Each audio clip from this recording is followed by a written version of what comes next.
Hey guys, I'm Yalish and welcome to another episode of Fire and Hammer. எல்லாரும் சந்தோஷமா சேஃபாக இருப்பீங்கன்னு நான் நம்புகிறேன். இன்றைக்கு நான் உங்களோட எதை பற்றி பேசலாம்னு இருக்கிறேன்டா, உயிர்த்தெழுதலின் முக்கியத்துவம், இம்பார்ட்டன்ஸ் ஆஃப் ரிசரக்ஷன். கர்த்தர் படைத்த மனிதர் கர்த்தருக்கு கீழ்ப்படியாத நிமித்தம் பாவம் செய்து தேவ மகிமையற்று போய் மரணத்தை நோக்கி சென்றதினால் கர்த்தர் மனிதன் மேல் வைத்த அன்பின் நிமித்தம் அவன் கெட்டு போகக்கூடாது என்பதற்காக தன்னுடைய ஒரே போரான குமாரனை இந்த உலகத்திற்கு இரட்சகராக அனுப்பினார். ஏனென்றால் எபிரேயர் 9:22 சொல்லப்பட்டது போல இரத்தம் சிந்தல் இல்லாமல் பாவம் மன்னிப்பு இல்லை. ஆகவே இயேசு கிறிஸ்து இந்த உலகத்தில் பாலகனாக பிறந்ததை நாங்கள் கிறிஸ்மஸ் என்று கொண்டாடுகிறோம். அவர் பாடுபட்டு அடிக்கப்பட்டு மரித்த அந்த நாளை நாங்கள் குட் ஃப்ரைடே என்று சொல்லி கொண்டாடுகிறோம். அவர் மரித்து 3 நாட்கள் கல்லறையிலே வைக்கப்பட்டு 3ஆம் நாள் உயிரோடு எழுந்ததை இன்றைக்கும் நாங்கள் ரிசரக்ஷன் சண்டே என்று சொல்லி அனுஷ்டிக்கின்றோம். அவர் உயிரோடு எழுந்து 40 நாட்கள் தன்னுடைய சீஷரோடு இருந்தார். அதுக்கு பிற்பாடு அவர் எடுத்துக்கொள்ளப்படுவதற்கு முன்பதாக தன்னுடைய சீஷர்களிடத்தில் அவர் சொல்லுகின்ற காரியம் என்னவென்றால், அப்போஸ்தலர் 1:8 சொல்லப்படுவது போல பரிசுத்த ஆவியானவர் உங்கள் மேல் வருவார். அவர் வரும்பொழுது நீங்கள் எழுந்து எருசலேமிலும் யூதேயா முழுவதிலும் சமாரியாவிலும் பூமியின் கடைசி பரியந்தம் எனக்கு சாட்சி கொடுங்கள் என்று சொல்லி. ஆகவே இயேசு கிறிஸ்துவை சொந்த இரட்சகராக ஏற்றுக்கொண்ட நாங்களும் அவருடைய சீஷர்கள் தான். அவர் சொன்னது போல பரிசுத்த ஆவியானவர் எங்கள் மேல் இருக்கின்றார். அப்படி பரிசுத்த ஆவியானவர் எங்கள் மேல் இருந்தால் நாங்கள் எங்களுடைய வாழ்க்கையை எவ்வாறு வாழ வேண்டும் தெரியுமா? உதாரணத்துக்கு, ஒரு புறா எங்கள் தோல் மேலே இருந்தால் நாங்கள் எப்படி நடப்போம்? மிகவும் மெதுவாக, நிதானமாக, அவதானமாக நடப்போம் இல்லையா?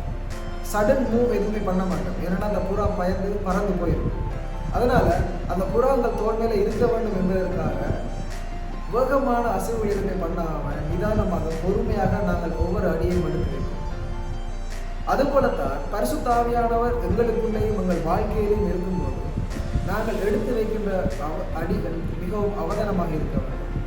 பாவமான முடிவுகளை நாங்கள் எடுக்காமல் பரிசுத்தமான முடிவுகளை எடுக்க வேண்டும்.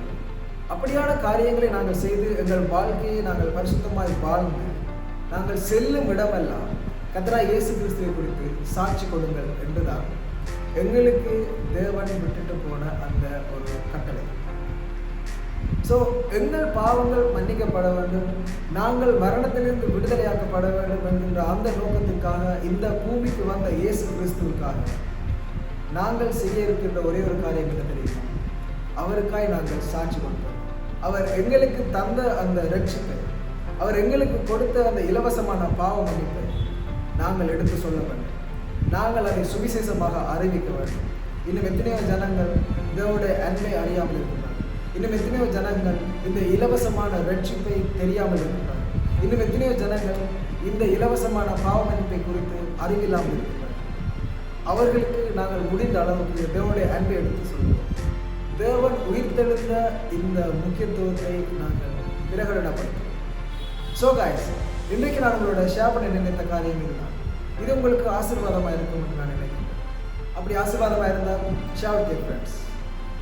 தினமும் ஜெபித்து வேதத்தை வாசித்து தியானித்து கர்த்தர் எங்களுக்கு செய்த இந்த நன்மையான காரியத்தை, இந்த சுவிசேஷத்தை, இந்த நற்செய்தியை நாங்கள் செல்லும் இடமெல்லாம் எடுத்து செல்லுவோம். அவருக்காக நாங்கள் சாட்சி பகருவோம். இதனுடைய ராஜ்யத்தை நாங்கள் மகிமைப்படுத்துவோம். மீண்டும் நான் உங்களை இன்னொரு வீடியோவில் சந்திக்கும் வரைக்கும் stay safe, be happy, God bless you, love you all.